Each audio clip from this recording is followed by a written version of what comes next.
Hey everyone, it's Tyler with Overland Adventures Off-Road, here to show you how to make a clothesline for your overlanding or camping trips. The two products I am featuring, I purchased at Home Depot for a total price of around $15 after tax. The first product is the XRT ProGrip rope lock. That is this mechanism right here. It comes with two S-hooks, one here and one on the end of the rope. And this specific one is a 3/8 inch diameter. And it does come with an 8-foot rope, but I replaced that rope with the second product that you see here, which is the Everbilt 3/8 inch polypropylene braided rope. This specific one was 50 feet. I cut it down to 25 because I did not need 50 feet, and that was $5. Now, how this mechanism works is really easy. There's a black button on the one face. When you press that, it releases the tension.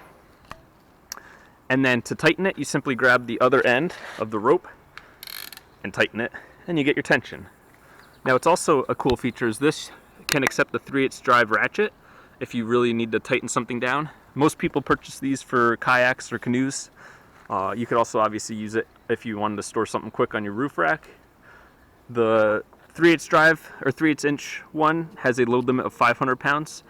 They also sell, I believe it's a 1/4 inch, and that one I believe has a 150 pound load limit.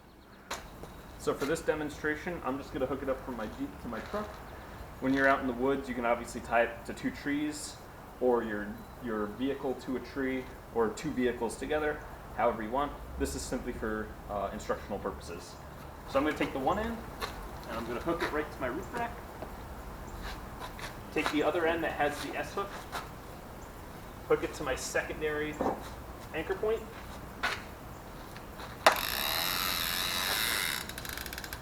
Pull the tension out.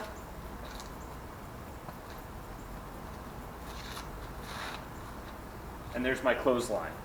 Now you could even use this if you get a couple of them to set up a tarp. Really quick, a lot easier than just having the rope and trying to connect it to trees and get the tension out and tying knots.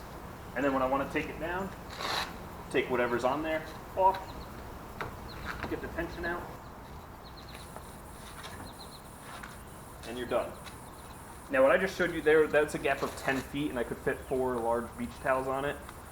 This I cut to 25 feet because with the 50 feet it was just too bulky. And even with 25 feet it is still pretty bulky. Now if you went with a 1/4 inch, obviously it'd be a smaller diameter and more compact, but you don't have that 500 pound limit in case I wanted to use this to tie stuff down on the roof rack or anything else in a pinch. Let me know if you would run something like this, and I hope this is helpful.